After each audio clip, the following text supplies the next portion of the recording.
In this video, I'm going to teach you how to blacksmith within Kingdom Come Deliverance 2. Now, the craftsmanship skill is incredibly handy in making some of the best gear in the game, and it has several perks that go along with it that make your life amazing, like the Razor Sharp perk that lets you sharpen weapons and give them a 10% increase to slashing damage. And also a perk that you can unlock later on called Martin's Secret that allows you to unlock a 4th quality that you can craft gear into. Now you can find blacksmiths and their smithies pretty much all over the world. In Kuttenberg, there's a bunch of them in this entire region. Several towns have a blacksmith. It looks like this on the map over here, hammer and like the tongs.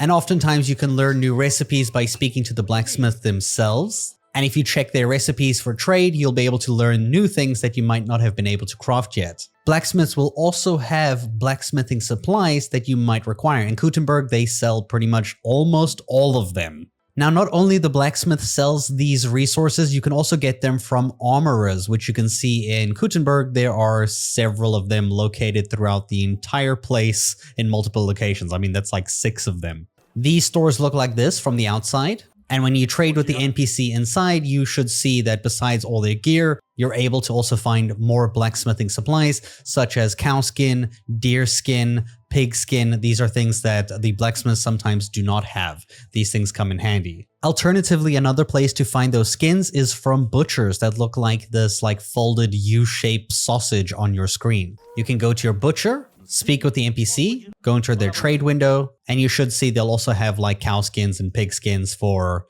purchase. Now you might notice that these resources can get quite heavy, so I recommend not holding on to them in your inventory a whole lot. Instead, actually using the option move to horse so that you can store them on your horse. I only usually keep like 2 or 3 on my actual character. And if you check on my horse here, my horse has a ton of them. Some of them like 30 iron, 13 fastening materials. It basically is just storing everything, and it still has a ton of weight that it can still carry. Alright, so now that you know where to get all the resources for blacksmithing, let's talk about actually blacksmithing. Now, in blacksmithing, there are 3 techniques that you follow. 1 to create horseshoes, 1 to create axes, and the last one to create swords. Crafting an axe is probably the easiest one. This is because all you have to work with is a square metal plate that is super just convenient to work with. You're going to heat it up like you would with everything else. You're going to wait for that little end piece over there to get to a nice, like solid yellow burning color. Once it gets to this color like this, you can go ahead and move it to the anvil. At this point, you have to move the hammer, and you'll see that the hammer kind of like is moved slightly as you move your mouse, or I think your joystick. And it kind of has like an invisible like aiming slot on your like screen. For example, I can hit like at the top left here, and then I can move to the bottom right down here, but it's very vague. Essentially, what you want to do is slowly move it, just a little like centimeter at a time, and keep smacking it at a decent like pace so that it, the fire of the burn doesn't run out. The main thing you want to keep in mind is that you're constantly hitting in a new spot and not the same spot over and over and over again. It doesn't really matter like where you're going, if you're going up or down. In fact, honestly, half of the time you don't even need to rotate the workpiece. It's more just like like a little kind of a fun part of the minigame, I guess. I actually haven't had it affect the quality of the craft that much. Once you're finished, you'll see you get the option to quench and finish. This lets you just heat it up again. You will then end up dipping it in the water to cool it off, and then the piece is done, and you'll get to see what quality you crafted it in. The quality usually has 3 tiers, 1, 2, or 3, and if you have that Martin's Secret perk, you can craft in the 4th quality, which is what you're looking at right over here. And this is a broad axe heavy weapon that I just made right now. You can see its durability is only at 66. Now, instead of using a special kit to repair it or paying the blacksmith to repair it, you can actually do this yourself at a sharpening wheel with any weapon, swords or axes. You're going to look for the sharpening wheel. You can often find these alongside blacksmithing stations. And you just have to look at it, you hit the start, you press the weapon that you want to sharpen. What we're going to do is repair this axe from 66 durability up until 100, which actually increases the damage it can do, and as well as the sell value if you want to sell it. Now, to do this minigame is super simple. You press the spacebar or the pedal key to spin the pedal, and then you're going to use your mouse to rotate the axe downwards until it has this amount of sparks. You're going to constantly have to like pull it slowly downwards and also move it left and right at the same time. So as you're moving it down left and right, you're going to get this amount of sparks until Henry tells you that like something about it, like saying this is doing really good or this is like really sharp.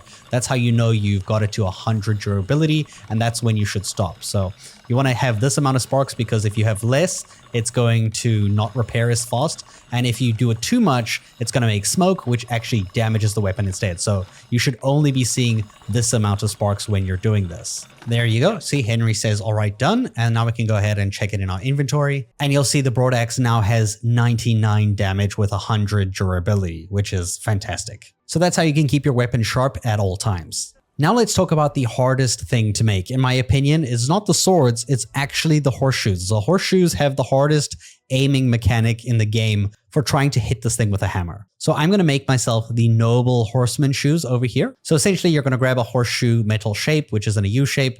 And much like the axe, the heating up part is super simple. You just heat it up until it is hot enough to take to the anvil. You're going to wait for the color to go to that like nice yellow kind of goldeny orange like this. Once it looks like this, you're then going to take it to the anvil. And this is the hard part, because you have to trace the U shape with the hammers. And sometimes it's very easy to miss this thing. So like I kind of like move my mouse slowly trying to track the like shape of the U. So this can actually get really difficult, because you also have to not hit in the same spot over and over. You want to hit constantly next to the last spot that you hit on.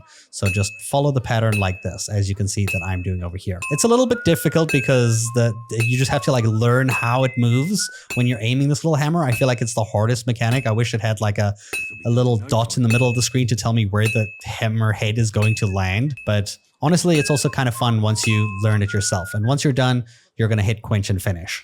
And dip it in the water.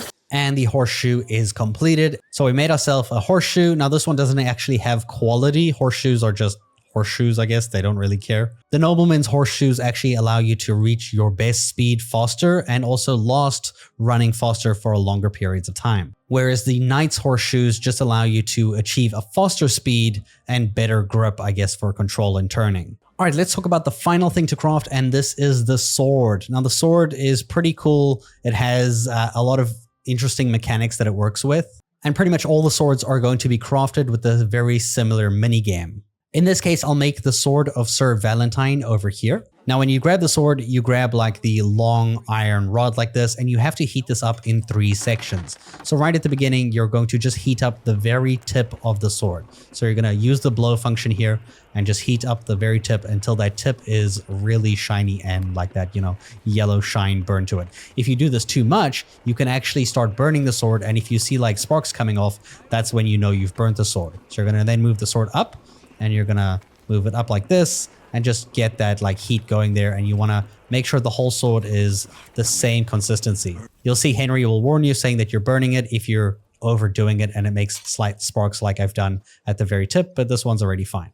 And for this one, you're going to move the sword up and down. The hammer generally stays in the same spot. You just have to move the sword in this case, and you just quite simply move the sword inch by inch as you hit it with the hammer, and just keep this process going until you've finished the sword. When you hear Henry whistling, it usually means that you're doing a good rhythm of hitting the sword, and you're just doing an all right, good job. And now we can finish and quench this one. And let's go ahead and see the quality. It looks like I made this one in the 4th tier quality again, so it's the best this sword can be, even though I did burn it a little bit and I didn't have whistling the entire time. And you can see here it is in my inventory for 150 damage at 46 durability. But of course, when you repair this all the way, you'll get it like my other one that I have at 167 power with 100 durability. And that's all you really need to know about blacksmithing. It's honestly just going to take practice to land those hammer shots and learn the pathing to move it around.